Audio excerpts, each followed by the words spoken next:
राष्ट्रीय उत्पन्नानंतर नेक्स्ट जो चॅप्टर आहे तो आपल्याला डिस्कस करायचा आहे भारतातील सार्वजनिक वित्त व्यवहार। जसे की आपण तुमच्यापैकी मॅक्सिमम जणांना माहितीच असेल की आपला देश जो आहे तो भारत आहे, त्यामुळे तो भारतातील आपल्याला दिलेला आहे। सार्वजनिक म्हणजे काय की सार्वजनिक मीन्स ज्या ज्या गोष्टीवर सरकारचा अधिकार वगैरे असतं त्या सर्व गोष्टींना सार्वजनिक वस्तू असे म्हणतात। आता वित्त व्यवहार म्हणजेच काय, खरेदी व उत्पन्न व खर्च, म्हणजे शासन काय खरेदी करत नाही, पण इन केस जर पाहायला गेलं तर उत्पन्न व खर्च म्हणजेच आपल्याला आज बघायचं आहे की आपल्या भारत देशातील जी सरकार आहे त्या सरकारला कोणत्या कोणत्या गोष्टींमार्फत उत्पन्न होते व सरकारला कोणत्या कोणत्या गोष्टीवर खर्च करावा लागतो, ह्या पूर्णच्या पूर्ण डिस्कशन आपल्याला भारतातील सार्वजनिक वित्त व्यवहार या चॅप्टर मध्ये करायचं आहे। लास्ट चॅप्टर मध्ये आपण डिस्कस केलं होतं की राष्ट्रीय उत्पन्न मोजण्याच्या पद्धती असेल, मोजताना येणाऱ्या अडचणी असेल, की देशामध्ये सरकार कशा पद्धतीने राष्ट्रीय उत्पन्न मोजते।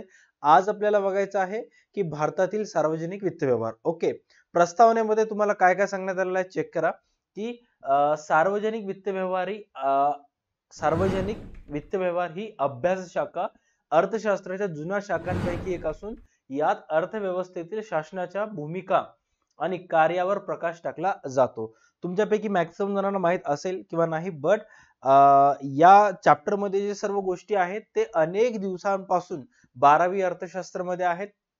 दरवेळेस दर 7 वर्षांमध्ये सिलेबस चेंज केला जातो, तर काही वेळेस हा पोर्शन ऍड केला जातो, काही वेळेस डिग्रीला वगैरे असतं। म्हणजे ऍट द एंड तुम्हाला हे अभ्यास घटक अभ्यासाचं तर आहे, बट आज ना उद्या कधी ना कधी तुम्हाला येणार आहे। बट सुदैवानं 12वीच्या पॉइंट ऑफ व्ह्यू न हा एक्झामला आलेला आहे किंवा तुमच्या अभ्यासक्रमात ऍड केलेला आहे, जी की एकदम चांगली गोष्ट आहे। ज्याच्यामध्ये काय काय सांगण्यात आलेलं आहे चेक करा की अर्थव्यवस्थेतील शासनाच्या भूमिका म्हणजे गव्हर्नमेंटचं जे की रोल असतं आणि कार्यावर प्रकाश टाकला जातो। आता भारताच्या अर्थव्यवस्थेमध्ये जे व्यवहार वगैरे होत असतात त्या ओव्हरऑल व्यवहारांमध्ये गव्हर्नमेंटचं रोल काय असतं आणि गव्हर्नमेंट कोणते कोणते सरकार आपले काम करत असतं त्याच्यावर प्रकाश टाकला जातो, म्हणजे त्याच्याविषयी माहिती जाणून घेण्याचा प्रयत्न केला जातो। आता इथं काय सांगण्यात आलेलं आहे, शासन म्हणजे विशिष्ट प्रदेशातील विविध कार्य पार पाडण्यासाठी नागरिकांनी निर्माण केलेली औपचारिक किंवा अनौपचारिक संस्था होय।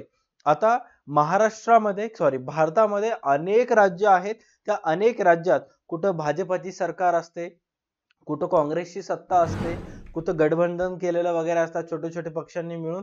तर ह्या सर्वांना निवडून देण्याचं काम कोण करत असते, या सर्वांना निवडून देण्याचं काम आपल्यासारख्या नागरिकांवर असतो। आता इथं काय सांगण्यात आलेलं आहे, निर्माण केलेली औपचारिक किंवा अनौपचारिक संस्था होय।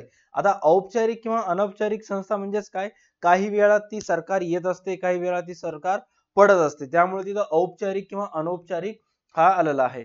त्याचबरोबर इथं सर्वात इम्पॉर्टंट लाईन्स तुम्हाला देण्यात आलेल्या आहेत, व्यवस्थित चेक करा। जे की इथं तुम्हाला सांगण्यात आलेलं आहे की परकीय आक्रमणापासून संरक्षण।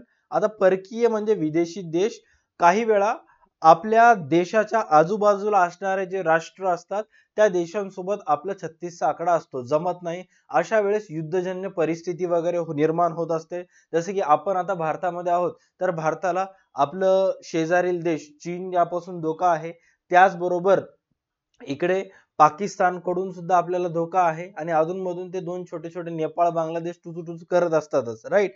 तर आता ह्या सगळ्या देशांपासून आक्रमण जेव्हा होत असते त्यावेळेस आपल्या देशाचं संरक्षण करणे, खाजगी मालमत्तेचे संरक्षण करणे, रोजगार निर्मिती, देशामध्ये जी सरकार आजूबाजू सरकारची किंवा सरकारच्या व्यतिरिक्त जे सार्वजनिक नसून खाजगी वगैरे आहेत, आता सपोज तुमच्या गावामध्ये एक पार्क आहे ज्याच्यावर गव्हर्नमेंटचा अधिकार आहे, तर ते सार्वजनिक झालं।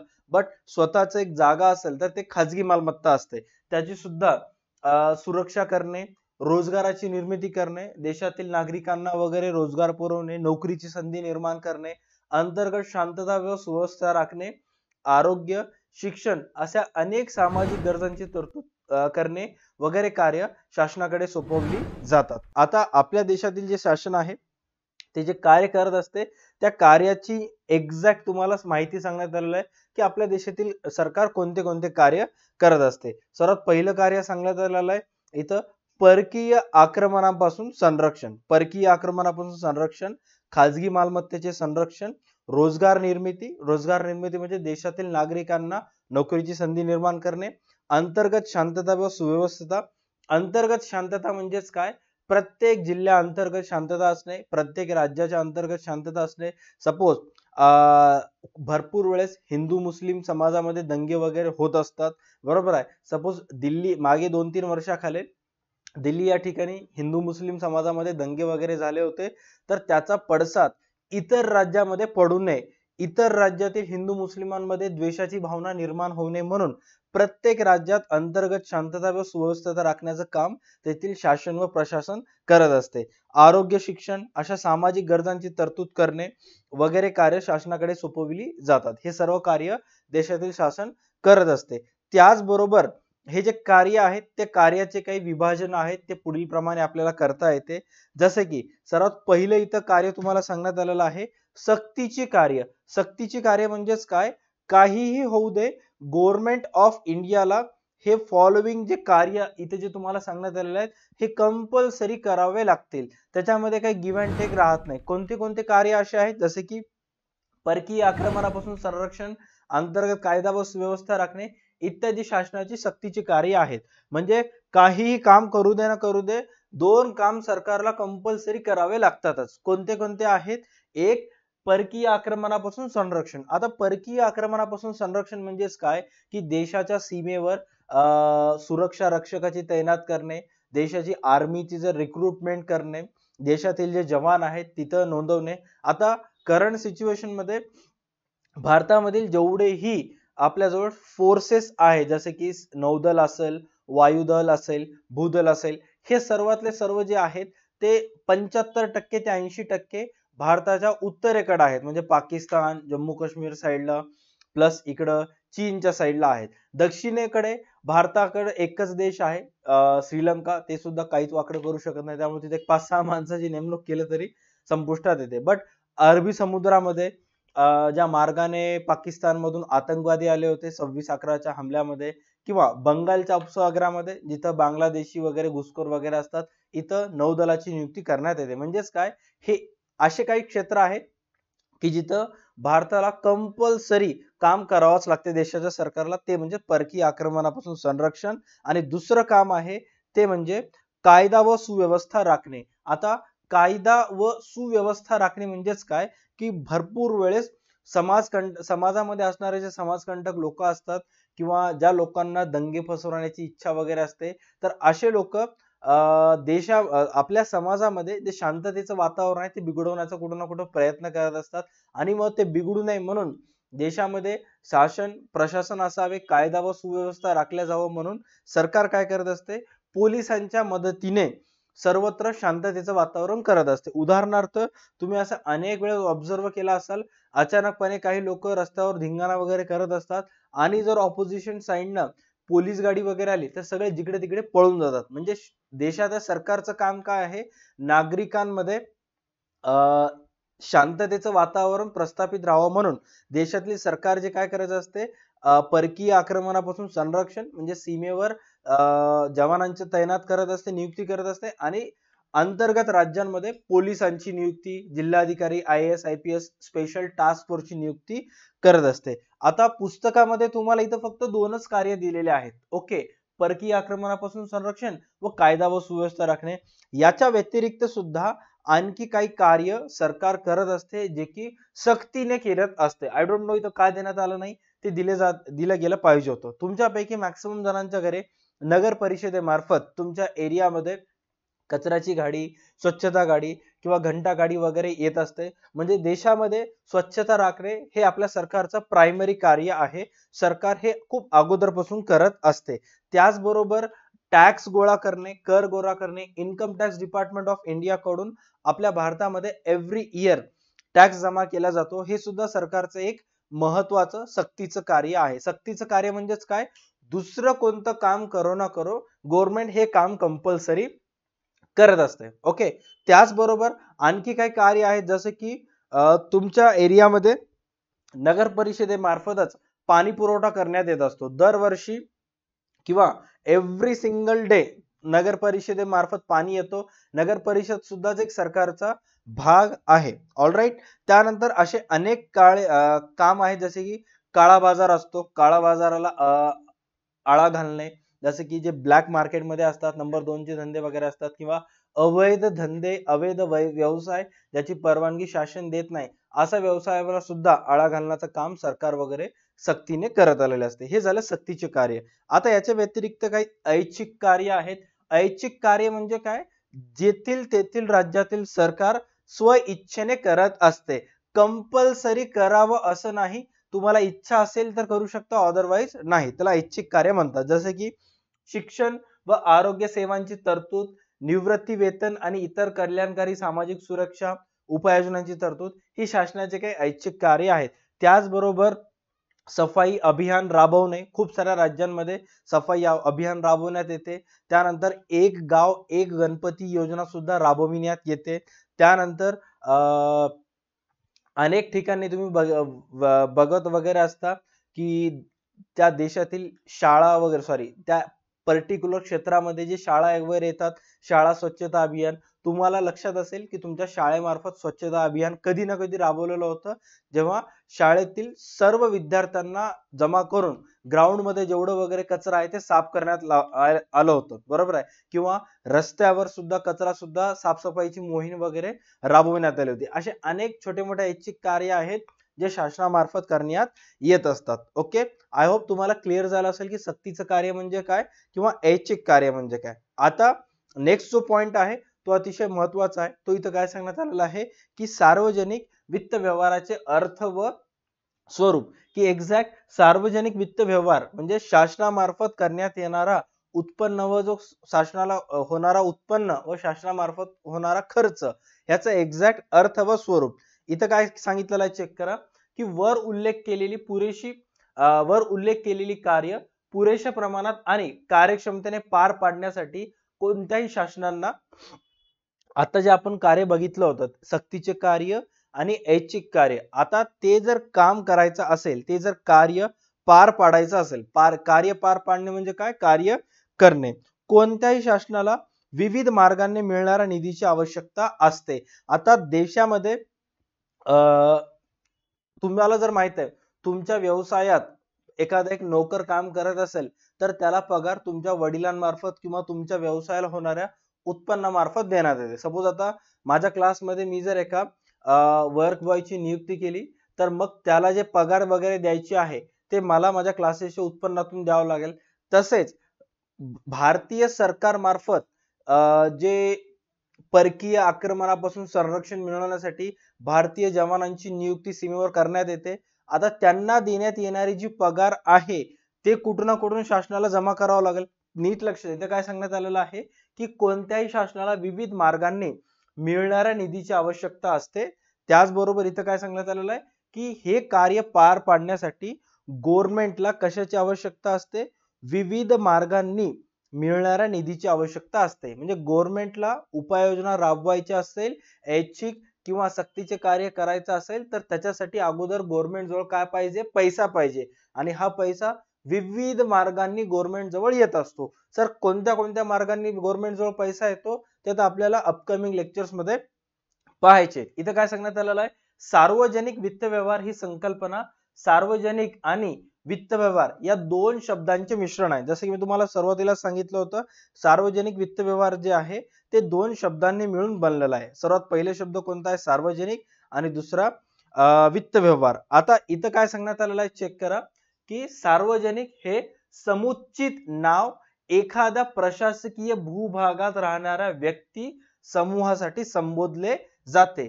तर वित्त व्यवहार म्हणजेच सोप्या भाषेत उत्पन्न व खर्च आहे. आता आपण जर एक प्रश्न विचारला, जसे की चॅप्टरचं नाव आहे भारतातील सार्वजनिक वित्त व्यवहार, तर ह्याच्यामध्ये सार्वजनिक हा शब्द एखाद्या प्रदेशातील, जगामध्ये एवढे मोठे देश आहेत बरोबर आहे, त्या सर्व देशांपैकी फक्त आणि फक्त इथं सार्वजनिक हा शब्द लागू होतो भारतातील सरकारसाठी. का?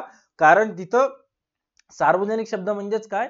एखाद्या प्रशासकीय भूभागात राहणाऱ्या व्यक्तींच्या समूहासाठी. आता पृथ्वी तलावर एवढे सगळे देश आहेत, या सर्व देशांच्या सोडून फक्त आणि फक्त भारतातीलच लोकांच्या बद्दल इथं विचार करण्यात आलेला आहे.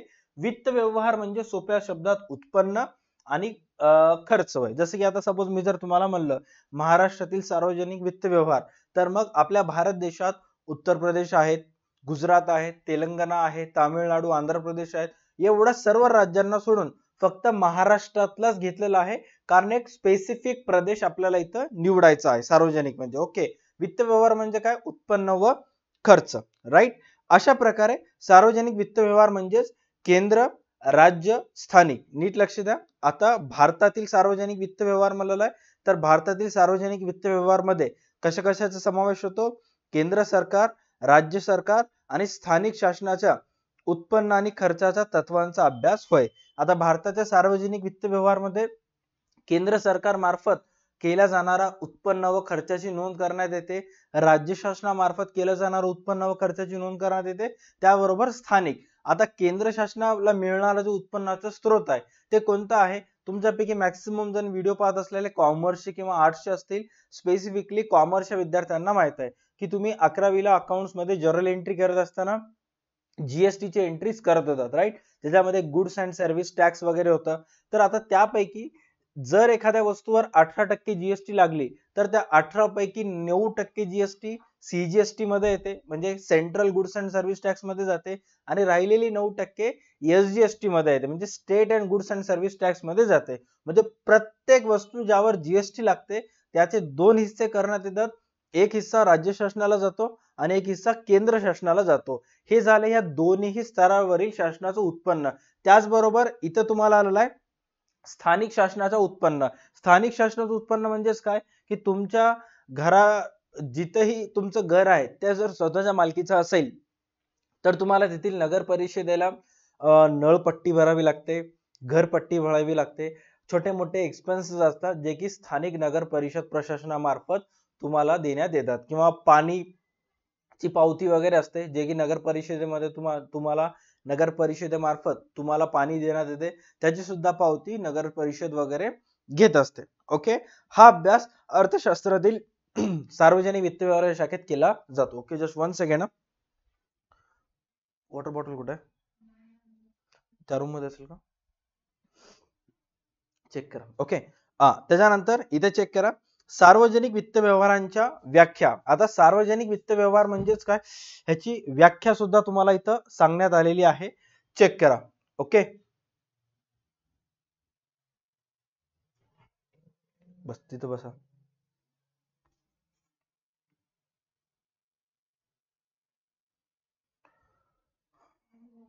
Okay, done. असू द्या. सार्वजनिक वित्त व्यवहारांची व्याख्या बघा. विविध अर्थशास्त्रांनी सार्वजनिक वित्त व्यवहाराच्या आपापल्या परीने केलेल्या व्याख्या, सॉरी, विविध अर्थशास्त्र तज्ञांनी सार्वजनिक वित्त व्यवहाराच्या व्याख्या आपापल्या परीने, म्हणजे त्यांना जेवढं होईल, जेवढी त्यांची क्षमता आहे त्या क्षमतेने त्यांनी काय व्याख्या केलेल्या, यापैकी काय व्याख्यांचा आपण अभ्यास करूयात. सर्वात पहिली व्याख्या आहे ह्यू डाल्टन यांच्या मते. आता ह्यू डाल्टन यांच्या मते इथं काय सांगण्यात आलेलं आहे चेक करा, की सार्वजनिक वित्त व्यवहार हा अर्थशास्त्र आणि राज्यशास्त्र यांच्या सीमेरेषेवर असलेला विषय आहे.